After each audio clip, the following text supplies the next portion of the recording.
Welcome back to the Deep Dive. This is the show where we take a stack of dense, often pretty intimidating research, the articles, the clinical trials, all of that deep science, and we try to distill it into pure, focused, and immediately relevant knowledge just for you. For decades, really, when we've talked about sleep, we've been fixated on just one single and I think often misleading number, duration. Right. How many hours did you get? Exactly. Did you get 8 hours? Did you get 6? We're done with just counting hours. It's an easy metric, but it's completely insufficient. It just doesn't describe how restorative your night actually was. So our mission today is to radically shift that focus. We are going to unpack the profound difference between merely clocking time in bed and achieving genuine, high-quality, restorative sleep. We're diving deep into the foundational science of sleep architecture, what actually makes sleep good, and the body's internal timing system. The one thing that modern schedules and constant blue light seem so determined to break. That's such a crucial distinction. I mean, the central challenge of 21st century health isn't just chronic sleep deficiency, it's chronic quality deficiency. Quality deficiency. I like that. The sleep we do manage to get is so frequently fragmented, and our schedule is just drastically misaligned with our biological time. You can spend 10 hours in bed and still wake up feeling completely unrestored if that sleep lacks the continuity it needs. Or if it just happens at the wrong time for your body. Exactly. Or happens at the wrong biological time. So in this deep dive, we'll explore the gold standard measurements, things like polysomnography or PSG, to define exactly what fragmented sleep looks like at a cellular level. And then we'll connect that disruption to the master biological clock in your brain, the SCN. And understanding that connection is where the real leverage lies, isn't it? Because when your internal clock gets disrupted, it creates this cascading physiological and hormonal chaos. It really does. It affects your metabolic health, your appetite regulation, even your long-term neurological health. By the end of this deep dive, you should really understand why managing your timing and ensuring that continuity offers far greater health returns than just, aiming for an arbitrary number on your digital sleep tracker. Okay, let's unpack this. We have to start with the fundamental blueprint of the sleep cycle. We need to understand what the brain is actually trying to accomplish during the night before we can even discuss how modern life interrupts it.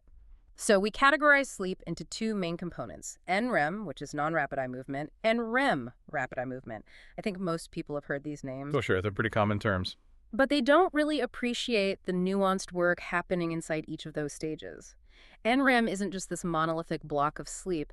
It's a controlled, stepwise descent into deeper and deeper rest. Precisely. NREM is essentially the physical and cellular scaffolding that supports basic recovery. And you're right, it's categorized into 3 stages, N1, N2, and N3. N1, or stage 1, is that little transition zone. It's very short, usually less than 10 minutes, and it happens right after you first fall asleep. This is that phase where if someone says your name, you might jolt awake and say, I wasn't sleeping. Exactly that. If someone asks you a question during N1, you might actually deny having been asleep at all. It's extremely light, it's transitional, and while it's important for, initiating the process, its restorative function is pretty minimal. Okay, so from there, we hit the major chunk of the night, stage N2. That's right. Stage N2 often lasts for about 30 to 60 minutes in the early cycles, and it ends up becoming the bulk of your total sleep time over the whole night. So what's happening in N2? Well, here, your heart rate and your breathing start to slow down even further, your body temperature drops slightly, and your muscles relax significantly. And critically, this is where slow wave, or what we call delta brain activity, starts to make its first appearance. So that's the beginning of the deeper stuff. It's the beginning of the deeper restorative processes, yes. And this leads us to the most famous stage of all, N3, or slow wave sleep, SWS. This is what everyone just calls deep sleep. Right. And this is the absolute peak of physical restoration. Initially, this stage lasts a pretty solid 20 to 40 minutes, and scientifically, it's characterized by an EEG, where those high-voltage, low-frequency delta waves account for more than 20% of all the recorded brain activity. So why is N3 so vital? What exactly is the body doing when we are in this deepest phase? N3 is essential for so many things: metabolic cleanup, physical repair, and crucially for certain aspects of memory consolidation, particularly what we call declarative memory. Facts and events. Facts, events, things you learn during the day. And you need a much stronger auditory or physical stimulus to awaken someone from N3 compared to N1 or N2. That explains that groggy, almost drunk feeling if your alarm goes off in the middle of it. That's called sleep inertia. If you or abruptly awaken from N3, you feel disoriented precisely because your body was deep in its maintenance cycle. It was not ready to come back online. Okay, so that's the NREM progression. Now we switch gears entirely to REM sleep, stage R. And it really is the paradoxical stage, isn't it? The brain looks like it's wide awake, but the body is completely paralyzed. It is fundamentally different. Right. I mean, while NREM is primarily physically restorative, you could think of REM sleep as the psychological and emotional maintenance cycle. Okay. Physiologically is characterized by a strikingly decreased EEG amplitude, which, as you said, looks a lot like wakefulness. But the critical feature here is muscle atonia. Muscle atonia meaning paralysis. It's a near-complete muscle paralysis. And this is a protective mechanism, thankfully, that prevents you from physically acting out the very vivid dreams that characterize this stage. So the brain is running hot, but the body is basically locked down. Can you give us the subtle breakdown of what's happening during that REM activity? Well, we see tremendous autonomic variability during REM. It really consists of two components. You have the tonic component, which is driven primarily by the parasympathetic nervous system, your rest and digest system. Okay. And that part is characterized by the general muscle atonia and a lack of eye movements. Then there is the phasic component. That's the opposite. That's the sympathetic side, your fight or flight system. This is where you get the rapid episodic eye movements that give REM its name, along with subtle muscle twitches and significant cardiorespiratory variability. Your heart rate and breathing can become quite irregular. It's amazing. The whole structure of the night seems designed for NREM and REM to work in partnership. They absolutely do. They follow these predictable cycles. The initial NREM-REM cycles might be shorter, maybe around 70 to 100 minutes. But critically, as the night progresses, two things happen. Okay, what are they? First, the overall cycle length extends to 90 or even 120 minutes. And second, the duration of the REM period itself progressively lengthens. Your first REM period might be less than 10 minutes. But the last one before you wake up. The one right before you wake up could easily exceed 60 minutes. That structural change has to be intentional. It suggests the brain is prioritizing that physical N3 deep sleep early in the night, and then it shifts focus to the psychological maintenance of REM later on. That's a great way to put it. But all of this intricate cyclical work, it hinges on one single thing. That cycle must be continuous. So when we talk about poor sleep quality, what we're really talking about is fragmentation. And this isn't just a subjective feeling of restlessness. It's a scientifically measurable breakdown of that continuity, and it sabotages those crucial N3 and REM stages. Fragmentation is the central enemy of quality sleep, there's no question. And to define it properly, we really need the gold standard, polysomnography or PSG. Right, this is the full-on sleep study. The full sleep study. PSG uses electrodes to monitor brain waves, the EEG, muscle activity, eye movement, airflow, cardiovascular metrics, all of it simultaneously. And this allows us to stage sleep with incredible precision using the internationally recognized AASM criteria. The American Academy of Sleep Medicine. Correct. And PSG defines fragmentation primarily through the detection of what are called arousals.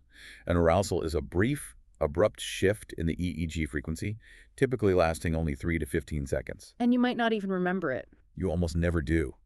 But it's often accompanied by changes in other physiological channels, like a sudden dip in your airflow, or a change in chest or abdominal movement. So an arousal is essentially a momentary, unwanted jump out of deep sleep, even if the person doesn't fully wake up and have any memory of it happening. Exactly.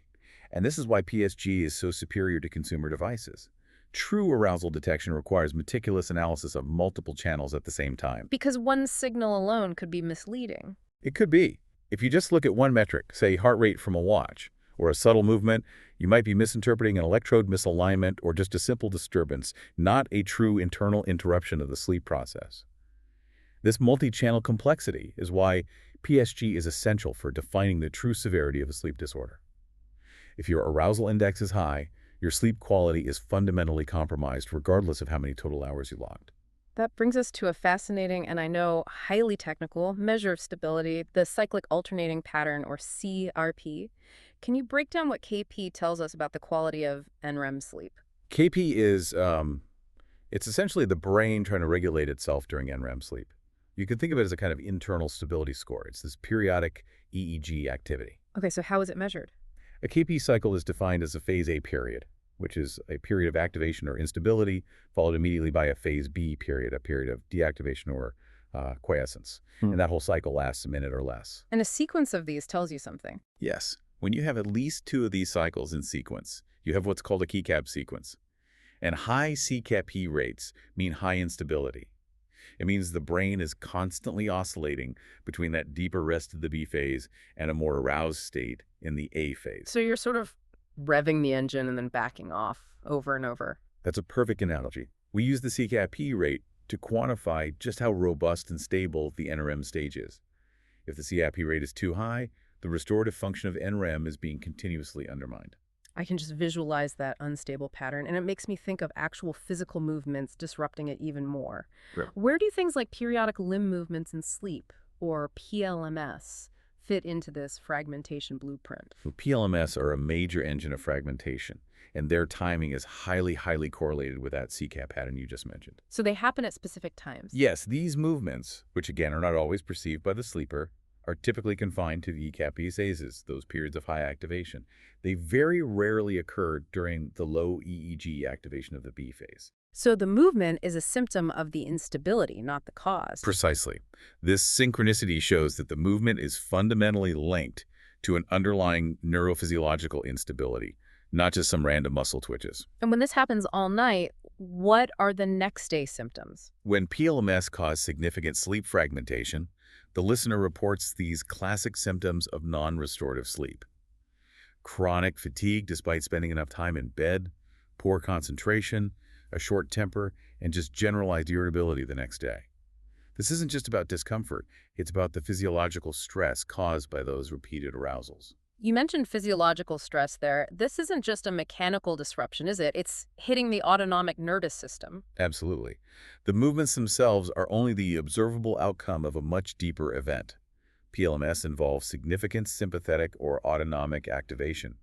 We often observe an increase in heart rate and blood pressure that may actually precede the leg movement itself. Wow, so the stress response comes first. It often does, and this is critical. It suggests that PLMS-related fragmentation is tightly linked to chronic sympathetic nervous system overactivity, connecting sleep disruption directly to cardiovascular measures and these high-stress internal states. And this linkage is especially clear in vulnerable populations, particularly children. PLMS-related sleep fragmentation is strongly associated with hyperactivity in children and can trigger or dramatically worsen symptoms of ADHD. ADHD, that's a strong link. It's incredibly strong. Some studies have shown that up to 91% of pediatric patients with periodic limb movement disorder also meet the diagnostic criteria for ADHD. And often, addressing the underlying sleep fragmentation leads to measurable improvements in the hyperactivity and attention symptoms. It just proves, beyond a shadow of a doubt, that quality, unfragmented sleep is indispensable for neurological regulation and behavioral stability. This detail on fragmentation really shows us that what happens during the night is key. So now we have to move on to when it happens. Yeah. All that incredible NREM and REM work is only optimally effective if it occurs when your body expects it to. And here's where it gets really interesting, talking about the master clock that governs it all. That master clock is the Suprachiasmatic Nucleus, or SCN. It's located deep in the hypothalamus in the brain. It is unequivocally the central circadian clock, the master biological pacemaker, and really the ultimate temporal authority in the human body. It sounds like a conductor of an orchestra. It is. Yeah. The SCN doesn't just manage the sleep-wake cycle, it's conducting the entire internal temporal landscape. It operates hierarchically, sending out neural and hormonal signals to synchronize virtually all the other peripheral clocks. The clocks in our organs. Exactly. The clocks running in your liver, your kidneys, your pancreas, even your adipose tissue. This synchronization is what ensures that when your liver is processing sugar, your pancreas is ready to secrete insulin, and so on. Everything is coordinated. So the SCN makes sure that everything happens in the right order at the right time. How fundamental is this tiny little structure? It is the absolute foundation. We know this because of classic research. Mm-hmm. If you surgically ablate or isolate the SCN in an animal, all of its overt behavioral rhythmicity, sleep cycles, hormone peaks, temperature fluctuations, it all just vanishes. It just becomes random. Completely random. But if you then implant SCN tissue from a different animal, the recipient immediately restores a rhythm that matches the donor's genotype. It is an independent, genetically programmed timer. That is incredible, and that brings us down to the molecular level. How does this biological pacemaker actually keep its 24-hour rhythm? Is it like a a chemical battery? That's a really good analogy. You can think of it as a self-regulating chemical engine that discharges and recharges itself precisely every 24 hours and is driven by what's called a transcriptional translational feedback loop. It involves a few core clock genes. Okay, let's break that The down. two primary activators are the proteins CLOCK and BML1. They come together and form what's called a heterodimer complex, A partnership. a partnership. And this complex moves into the cell nucleus, where it binds to specific DNA sequences, and it activates the transcription of the inhibitor genes. Those are PR for period and PSI-RY for cryptochrome. So CK and BML1 turn on PR and CRI. And what happens when those inhibitor proteins are produced? Well, as the PR and CRI proteins accumulate in the cell, which takes several hours, they eventually travel back into the nucleus, and they physically bind to and negatively regulate the CLOC and BML1 complex. They shut it down. They essentially shut down their own production. Then, as those inhibitors naturally degrade over the next few hours, the CLOC-BML1 complex is freed up again, and the whole cycle starts anew. This cyclical process of activation, buildup, suppression, and release creates this robust, approximately 24-hour cellular oscillator. It's so elegant. A self-regulating loop. It is. And to give this mechanism stability and precision, there's also an auxiliary loop. This one focuses specifically on regulating the expression of BML1 itself. BML1 transcription is negatively regulated by a protein called RAVERB and positively regulated by another one called RR. They basically compete to bind to the same regulatory region. This synergistic push-pull action between the main loop and this auxiliary loop is what provides the clock with its remarkable precision. Its ability to maintain stable timing across all kinds of different conditions. Exactly. It's incredibly robust. That is an incredibly elegant internal engine. But the real world runs on 24 hours exactly. The SCN is only approximately 24 hours. So how do we tune that internal engine to the external world? That's the job of the Zeitgebers. It's a German term meaning time givers. And light is, by far, the primary and most powerful external synchronizer. It is the crucial link between the outside world and our internal timing mechanism. So how does that signal actually get to the SCN? The mechanism for receiving these light signals is highly specialized, and it's actually separate from traditional vision.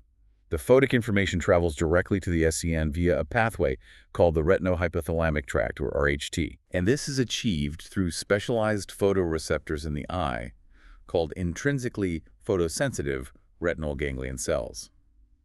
These cells use a dedicated photopigment called melanopsin. So that's why the color and intensity of light matter so much, right? These cells are detecting light, but not necessarily for forming an image. Exactly. They aren't for vision in the traditional sense.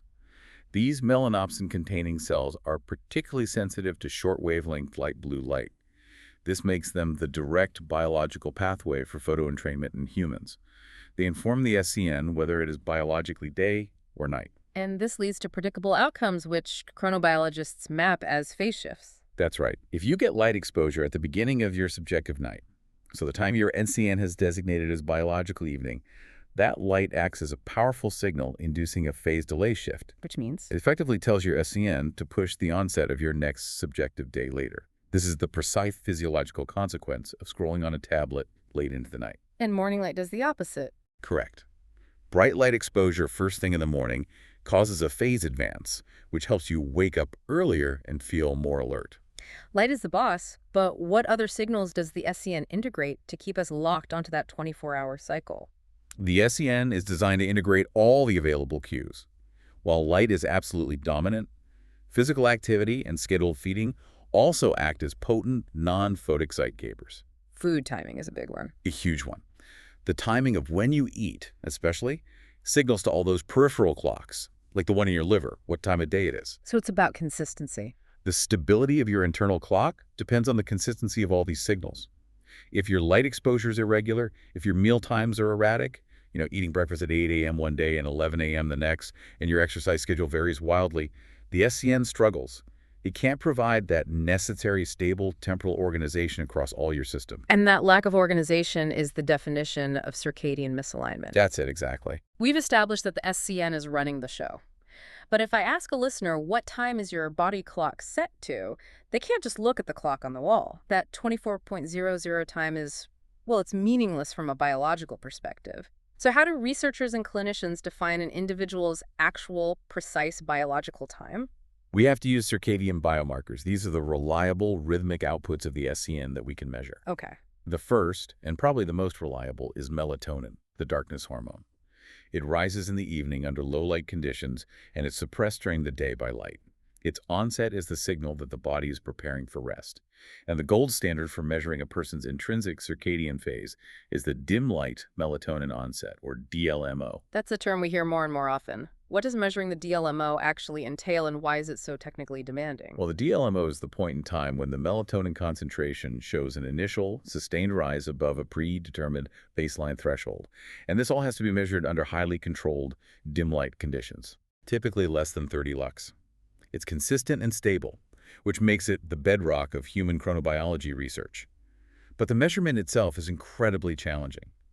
First, you have to minimize any light exposure and avoid confounding factors like food, caffeine, and alcohol for hours beforehand.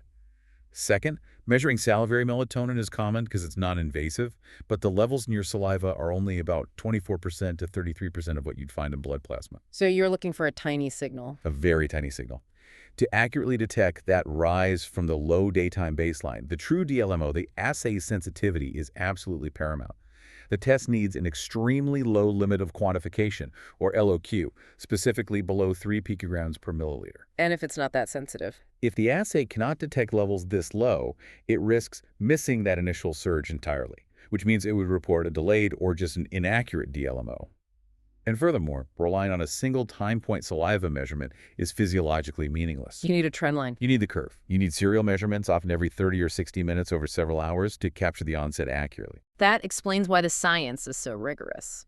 So melatonin tells us the biological start of the wind-down phase. What marker tells us the biological start of the activity phase? That's where cortisol comes in, the alertness hormone.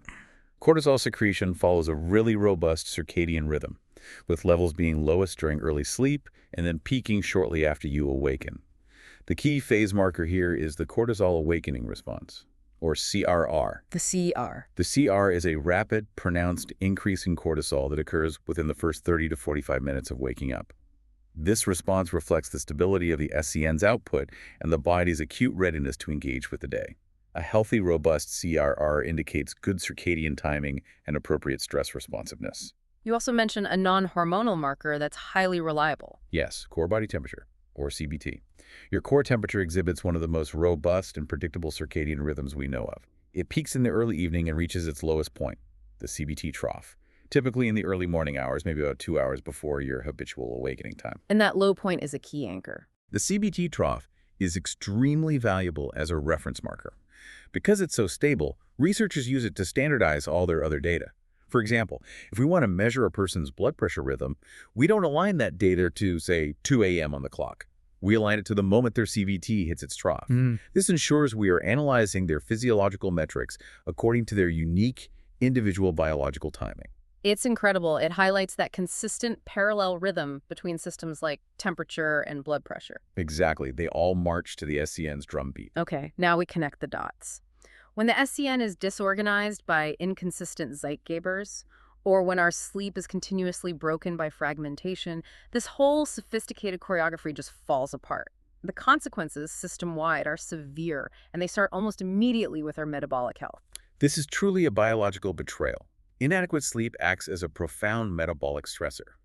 We see an immediate and powerful disruption in the balance of our primary appetite hormones, creating what I sometimes call a starvation signal in the midst of plenty. Let's break down that hormonal imbalance.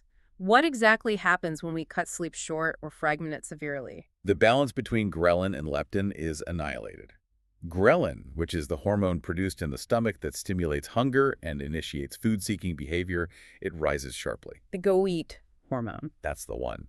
And studies involving even a single night of total sleep deprivation have measured a 13% rise in circulating ghrelin the very next morning. Just one night. One night. And simultaneously, leptin, the hormone secreted by our fat tissue that signals satiety and tells the brain we have sufficient energy stores, it drops. That same single night of sleep deprivation caused a measurable 7% drop in leptin. So the body is effectively shouting, "I'm starving, go find highly caloric food," while at the same time it's ignoring any signals that it's full. You've nailed it. That powerful craving you feel for high-fat, high-sugar, calorically dense food after a bad night of sleep, that isn't a failure of your willpower. It's a hormonal tantrum thrown by a severely stressed internal system. It's entirely physiological. Completely. This hormonal profile not only favors increased caloric intake, but it specifically drives what we call hedonic intake, the consumption of pleasurable, rewarding foods rich in carbs and fats. Comfort food. Exactly. And the disruption cascades. Insufficient sleep may also reduce levels of peptide YY, another gut hormone that promotes satiety, and elevate endocannabinoids, which are known to drive the desire for palatable food. This complex imbalance is a direct mechanism linking chronic sleep disruption to increased caloric consumption, weight gain, and ultimately obesity. And it goes beyond just appetite. It directly impacts blood sugar control. It does. Inadequate sleep, particularly the kind of chronic fragmentation we see in conditions like obstructive sleep apnea, causes decreased insulin sensitivity and impaired glucose tolerance. The body simply becomes less efficient at moving glucose from the blood into the cells where it's needed for energy. And this chronic, inefficient state where glucose is just poorly managed, that leads us directly to chronic disease risk, doesn't it? Yes. This chronic state of impaired glucose metabolism is a direct precursor to type 2 diabetes and metabolic syndrome. When your biological clock is telling your digestive organs it's time to sleep and rest, but you're dumping a big meal into the system, those peripheral clocks are ill-equipped to handle the metabolic load efficiently. It raises your average blood sugar, and it drives systemic inflammation, dramatically increasing your long-term disease risk. So let's move from the metabolic system to the central nervous system. I mean, we instinctively know that sleep deprivation makes us feel foggy, but the science suggests the long-term cost is much more sinister. It really impacts the brain's maintenance cycle and its long-term integrity. Sleep is the brain's crucial restorative phase. It's necessary for everything from energy replenishment to memory consolidation. And when sleep is consistently insufficient or fragmented, your cognitive ability suffers across the board. We see reduced attention, decreased vigilance, impaired working memory, slower reaction times.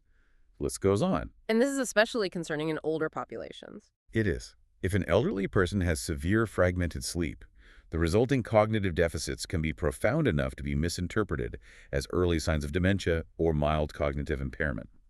Poor subjective quality of sleep, which is then confirmed by objective PSG data, is now strongly and repeatedly associated with accelerated cognitive decline over time.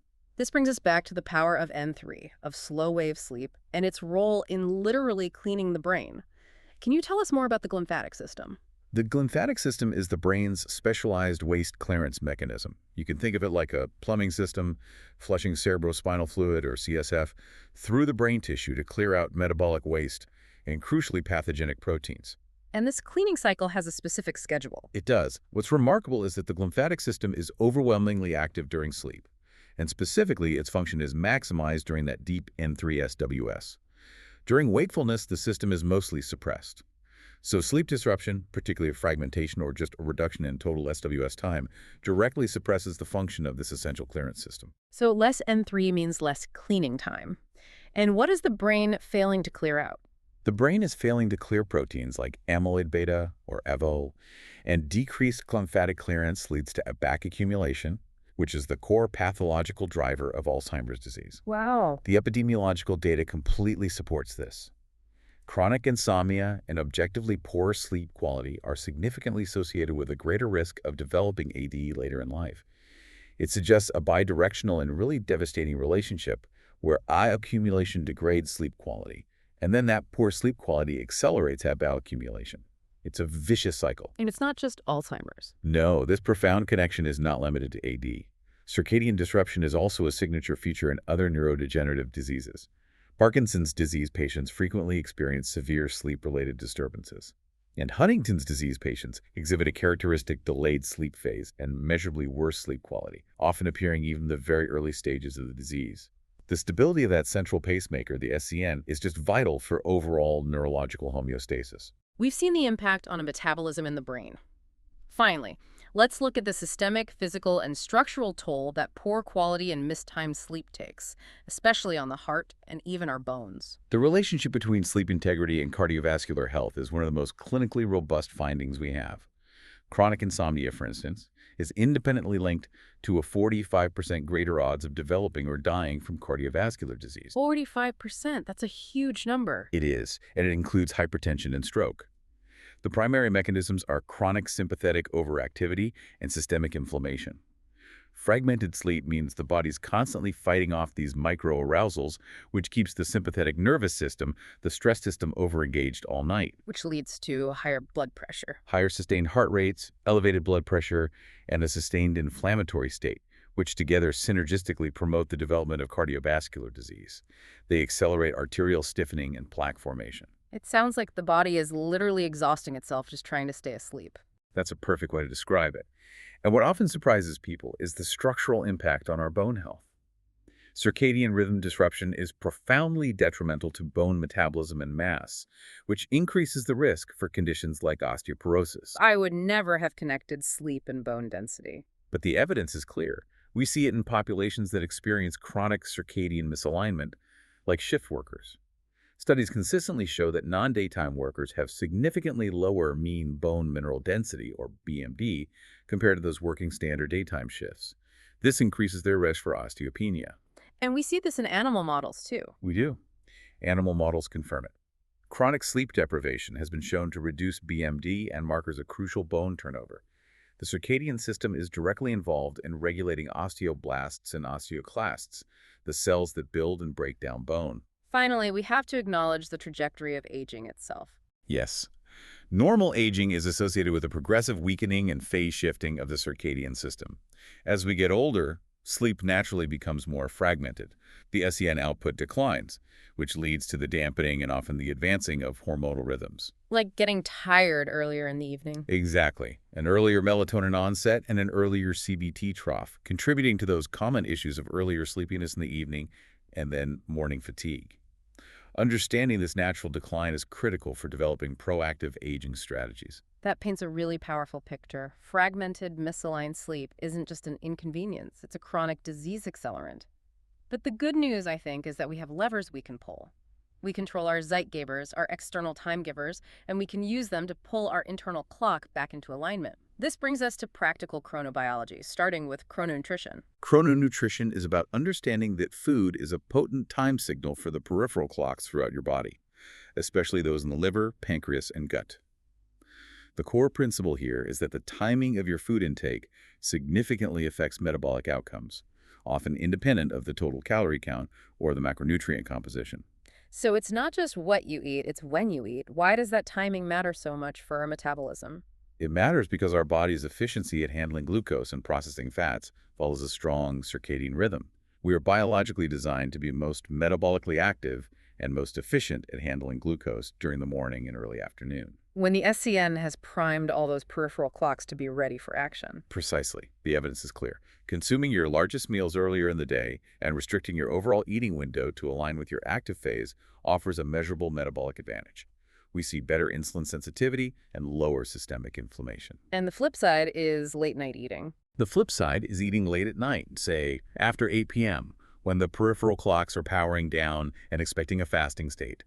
That can significantly disrupt your glucose control and compound your cardiovascular risk. Okay, so if late-night eating is absolutely unavoidable because of a work schedule or something else, what's the best strategy to minimize that metabolic derailment? The evening meal, if it has to be late, must be meticulously planned. It should be light, focused on low glycemic index or low GI foods, and be rich in fiber. The goal is to minimize that postprandial glucose level, that big, sharp spike in blood sugar, which is particularly detrimental when the body's processing systems are winding down for the night. So what are some practical examples? What should someone choose? You should focus on non-starchy vegetables, legumes, and lean proteins like fish or tofu. Minimize simple carbohydrates, large portions of whole grains, and heavy saturated fats. And you can even proactively choose foods that support sleep chemistry, like those containing tryptophan and magnesium. Which you find in things like yogurt, nuts, leafy greens. Exactly. Those choices support the sleep process without metabolically overloading the system right before you're asking it to rest. Okay, so food is a metabolic Zeitgeber. Physical activity is an equally potent non-photic synchronizer.